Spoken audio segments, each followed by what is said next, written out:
E agora, a dica é para as grávidas. Alguns alimentos são considerados prejudiciais e até abortivos. É isso mesmo. E devem passar longe da dieta das futuras mamães. E quem tira e vai tirar todas as nossas dúvidas sobre o assunto é a nutricionista Natália de Souza. Muito bom dia, Natália. Que bom tê-la conosco. Seja bem-vinda. Bom dia, Natália. Seja muito bem-vinda. E agora para um tema, assim, diferente, né? Assim, interessante, pelo menos, né? Sério. Eu fiquei pensando, alimentos abortivos? Isso mesmo, Carol. A gente tem alguns alimentos que, mesmo sendo naturais, a gente, se não tiver um critério, né, um conhecimento e fizer uso abusivo desses alimentos, eles podem vir a causar o aborto mesmo, principalmente as ervas, né, os chás, as especiarias, né? Você comentou também, pode levar a sangramentos, essas questões. Alguns chás, eles aumentam o nível de fluxo sanguíneo, né? Então tem uma chance de sangramento uterino na mulher, né? E você, antes de você continuar, você pode pegar aí o seu papelzinho, a sua caneta, vai anotando aí, tem alguma dúvida, vai colocando. E eu vou te passar o nosso número de WhatsApp para você enviar aqui a sua pergunta. 8402-9756, 8402-9756. Nosso Zap. Isso aí.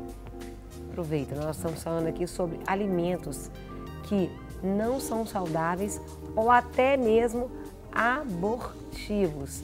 E isso realmente é algo que a nutricionista Natália está aqui para a gente bater um papo, conversar a respeito disso. E ela estava falando sobre os chás. Fala um pouquinho sobre esses chás. Qual tipo de chá, Natália, ele é considerado abortivo? Vai explicando para a gente com relação aos chás. Olha, na verdade tem uma lista bem grande de chás, né? De especiarias. Então, por exemplo, o chá de canela, a própria noz moscada, que é uma especiaria que a gente utiliza na culinária, né? É claro que assim... Mas eu falo de chás. Quais os chás que seriam? Cravo da Índia.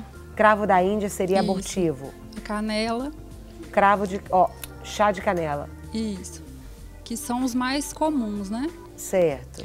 O chá de hibisco também, ele apresenta um risco para gravidez, que a gente hoje tem... Olha. Está sendo muito difundido, né? Mas ele não é interessante. O que ele pode causar? Ele pode causar alguma má formação. O chá de hortelã pode causar má formação fetal, principalmente no primeiro trimestre de gestação.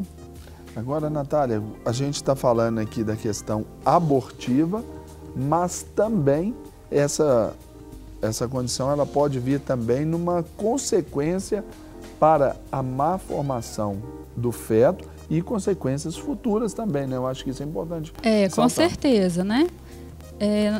Os chás, eles podem causar algum tipo de má formação, né, na criança. Isso aí vai ter efeito para a vida dela para sempre, né? Outros alimentos, como os adoçantes...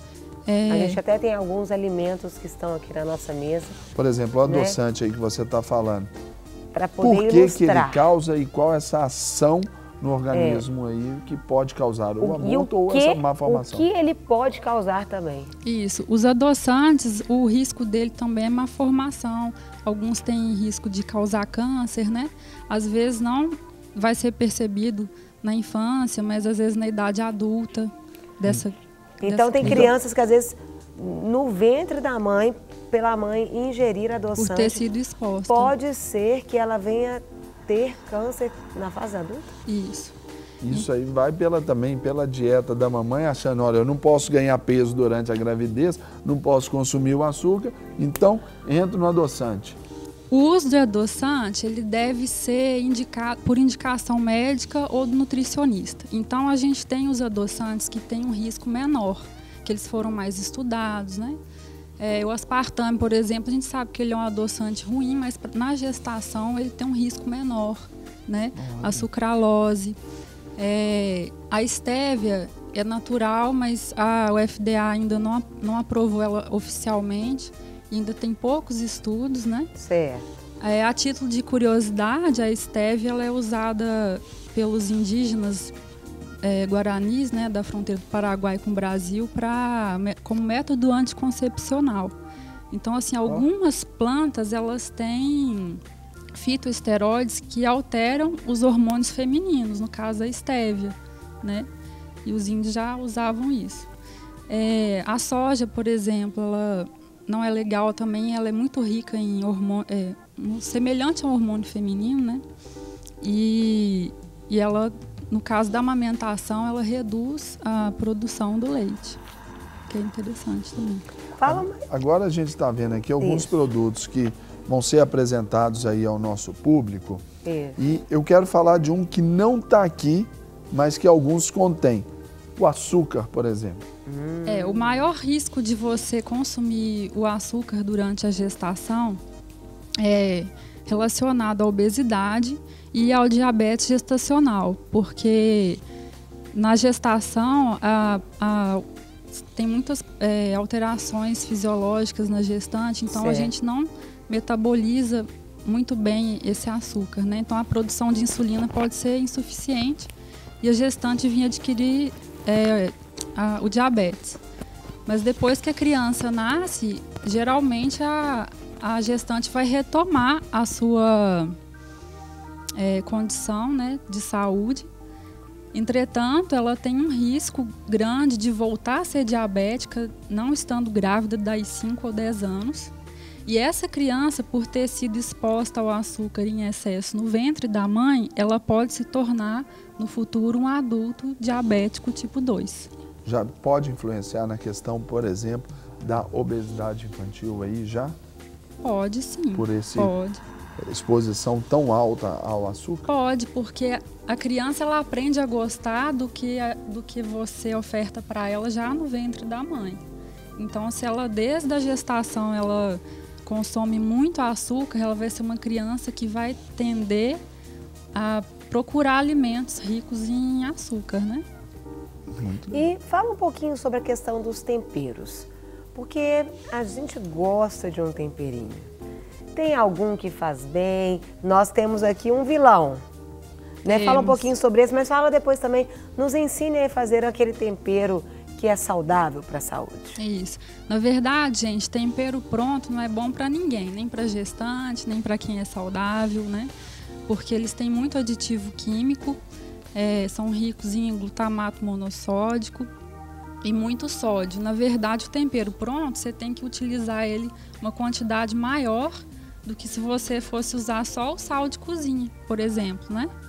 Então, o ideal é a gente fazer um tempero caseiro, né? Com sal, alho, uma pimenta, se você gostar, cheiro verde, né? Processa no liquidificador e ele não tem conservante, porque o próprio sal já conserva o alimento, né? É isso aí. E a gente pode, a mulher, mesmo no caso de grávida, principalmente no caso de grávida, pode fazer e deixar esse tempero ali na geladeira, usar ele durante uma semana, 15 dias? Pode. Ou não, ela deveria fazer todos os dias, fresquinho, tudo prontinho para ser consumido naquele momento? Pela praticidade, você pode deixar ele na geladeira, assim, até 15 dias, né? Agora, particularmente, eu acho que o tempero feito na hora, o alho espremido na hora, a cebola, dá mais sabor, né? É melhor. Entendi. Para receber todas as novidades do canal, inscreva-se. E se curtir o vídeo, clique em gostei. Aproveite para acompanhar a Rede Super nas redes sociais.